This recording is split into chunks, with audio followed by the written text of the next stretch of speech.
Hi, I'm Linda Gastrich. I'm the lead pastor at Webster Hills United Methodist Church, and this is the message that we offered on Sunday, December 2nd, the first Sunday of Advent. So let me take you back to a time long ago when the world was very different, certainly much smaller than it seems today. And let's go to a city that sits on the desert, where conditions for life can be harsh. Let's talk to the people in that city and begin to hear them as they share their deepest worries and fears. You see, they know that their lives are about to change. They know that armies are beginning to position themselves all around their city. And they understand that eventually there will be no escape and that they will be tormented in the waiting. Their supplies will dwindle and they will grow hungry, thirsty, weary. And eventually, the city will be taken and the battle will be brutal. They've been warned, you see, that all of this is about to happen. There's a young prophet in the city who seems to know what is about to take place, and people are now paying attention. In fact, even the king has heard his voice. But the king grew so tired of his warnings of gloom and doom that he had that prophet arrested and thrown into jail. The king, you see, will welcome the armies. His life will not be in danger. The wealthy people who love, follow, and serve the king, they're going to be okay as well. In fact, the ones who are going to suffer the most will be the people who are known as the people of God. They are the people who see God as their king.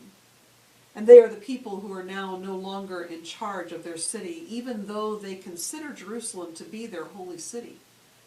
They are the people who do not place their hope for their future in a human king, but they are people who believe that one day the Messiah will come and once again life will be very different. And if you listen closely enough, you can hear that the prophet Jeremiah has not been silenced by being tossed into jail. He's still speaking in a voice that is clear and unafraid, but his message is different now. Instead of words of warning, he's offering words of comfort. From Jeremiah in the 33rd chapter, verses 14 through 16, Jeremiah said, "The time is coming, declares the Lord, when I will fulfill my gracious promise with the people of Israel and Judah. And in those days and at that time I will raise up a righteous branch from David's line, who will do what is just and right in the land. And in those days Judah will be saved and Jerusalem will live in safety.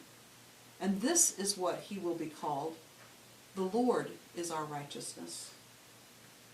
You see, in the midst of the fear and worry and pending disaster, the prophet spoke words of hope to the people of Jerusalem.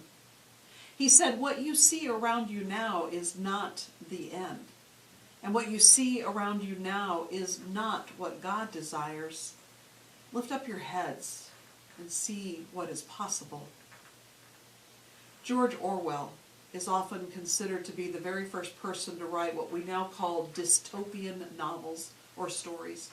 His book 1984 was published in 1944, and he set his story some 40 years into the future and described a civilization that had been touched by war and civil conflict and revolution. And Orwell's work launched a type of storytelling that has become quite popular and is now becoming even more so. Think Hunger Games, or The Handmaid's Tale, or Divergent, or Maze Runner. Such novels are frequently on the bestseller list of young adult works. And these stories describe events in which social or political forces have taken control. Freedoms are limited. The people who rebel, they're often punished, and often punished in public and in humiliating ways. And while these fictional accounts of tyrants and new world orders and dark futures might seem bleak and hardly entertaining, they're popular because they almost always offer up a glimmer of hope. Somebody who will step up, a man or a woman, and lead a revolution and set the world to right. Jeremiah did not just talk about hope in the future. Before he was arrested, he did something bold. He bought some land. Now, that may not sound like much, but trust me, it meant something, because he bought land in a war zone. Who does that? He paid for the land. He made certain that the transaction was properly recorded. And he did this as a way of saying to the Israelites that while, yes, Babylon was going to take over their city, Babylon's possession of the city would not last forever. Some 70 years later, the city would be returned to them. Now, of course, many of the people who were with Jeremiah at the time would be long gone before 70 years passed. In fact, Jeremiah would be as well. The purchase then was an investment in the generations that would come later.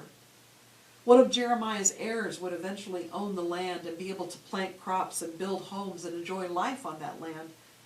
And buying it was a way for Jeremiah to say, what is happening now does not define us, and it will not define us in the future. Jesus also spoke some words of warning. In Luke chapter 21, starting with verse 25, he said this. He said, there will be signs in the moon and the sun and the stars. On earth there will be disarray among nations in their confusion over the roaring of the sea and the surging waves.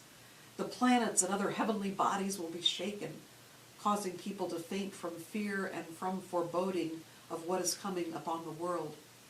They will see the human one coming on a cloud with power and great splendor. And when these things begin to happen, stand up straight and raise your heads, because your redemption is near. And then Jesus told them a parable. He said, look at the fig tree and all the trees. When they sprout leaves, you can see for yourselves and know that summer is near. In the same way, when you see these things happening, you know that God's kingdom is near. And I assure you that this generation won't pass away until everything has happened. Heaven and earth will pass away, but my words certainly will not pass away. Take care that your hearts aren't dulled by drinking parties and drunkenness and the anxieties of day-to-day life. Don't let that day fall upon you unexpectedly like a trap. It will come upon everyone who lives on the face of the whole earth. Stay alert at all times, praying that you are strong enough to escape everything that is about to happen and to stand before the human one. Now, I'll admit it's a little more difficult to hear hope in these words from Jesus. This passage is often used to describe Jesus' return to earth from heaven, his second coming. And they're often used, I think, sometimes to frighten us into righteous living. Because if we don't, Jesus says bad things will happen to us. And then they're often used to make the faithful feel a little more righteous than the rest of the world, telling us that when Jesus comes, we're going to be okay. It's too bad about the others. But I'd like you to do this. Consider whether Jesus wasn't so much predicting the future, but saying what everyone knew was the truth. Life is not always easy. And in this moment, Jesus was saying that we should not only be watchful, but we should be paying attention to how we are living. It's less of a question of when will all these things happen, and more a question of how do we live in the meantime. That's the conspiracy that God invites you and me to enter. A conspiracy that looks at the world around us, a world that asks us to be focused almost solely on fear, to lift up our heads and see the hope, and to know that neither getting caught up in living in excess nor getting caught up in living in the fear is going to serve us well. The ancient prophet Jeremiah spoke of the redemption that was to come. And Jesus spoke of the kingdom of God that would one day come to earth. Today, we can conspire with God to be people who do stand in the midst of all that is worrisome and all that causes hurt, and say, there's another way. No matter what comes, when our lives are marked by the grace and love and reconciliation of God, then we have nothing to fear. So I think most of us would say that the crazy side of Christmas comes earlier every year. And I know it's easy to complain about how overdone Christmas decorations can be and how loud the Christmas music can be in all the stores. And it's easy to be bothered by the overabundance of the Christmas commercials and the constant message that if you're not buying something, you're not going to be happy.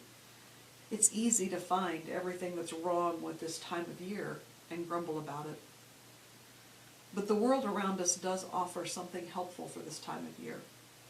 It helps us see that we live in a time that is full of the present and the not yet of God's kingdom.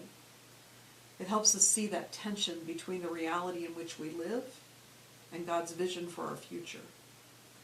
And so I would say this time of year we can be in a season of celebration, and at the same time we can be in a season of waiting. We can be in a season of grief, and we can be in a season of joy. And we can be in a season of recognizing the hurt that's around us, and be in a season of knowing that God is at work through this world and through us and through God's Son, Jesus Christ. You see, it's about hope, and that's what Jeremiah was telling the people back then. Hope stands in opposition to fear, and hope, I think, is truly at the heart of our Christian faith. Life that will not be defeated by death, light that will not be defeated by darkness, good that will not be defeated by evil, and that in God's time all things will come to a good end. It's important to remember, though, that hope is different from optimism. Optimism is expecting that things will get better. Hope says, no matter what happens, God's word and promise will remain. Hope helps us see, just as Jeremiah was willing to invest in a piece of land, so is God willing to invest in us. And that investment is Jesus sent to live with us in human form, our sign of hope and our sign of resilience in the face of trouble. This time of year ought to be a time that just messes with us, at least a little bit. That we're busy preparing for Christmas Day, confident that we know that it will arrive and all that will happen, but that we also are beginning the season with reminders from Jesus that we don't know what will happen or when, that we begin with a story from an ancient prophet of long ago, reminding us that what we see now is not all there is. And so the question for us truly is this: how do we live in the meantime? And how do we live as people who do believe in the hope of Jeremiah and in the hope of Jesus? I think we can do so in part, at least, by being willing to cut through the noise and the distractions of the season and just look. Look for signs of hope. And look for branches of righteousness starting to spring up. In this season of hope, of waiting, of watching, let's you and I live as people who believe that in the midst of darkness, light is about to break in. And in the midst of despair, there is hope. And that after long waiting, a branch will sprout. The complete fulfillment of all of God's promises has not yet happened, but it is coming. Such is our faith, and such is our hope. Amen.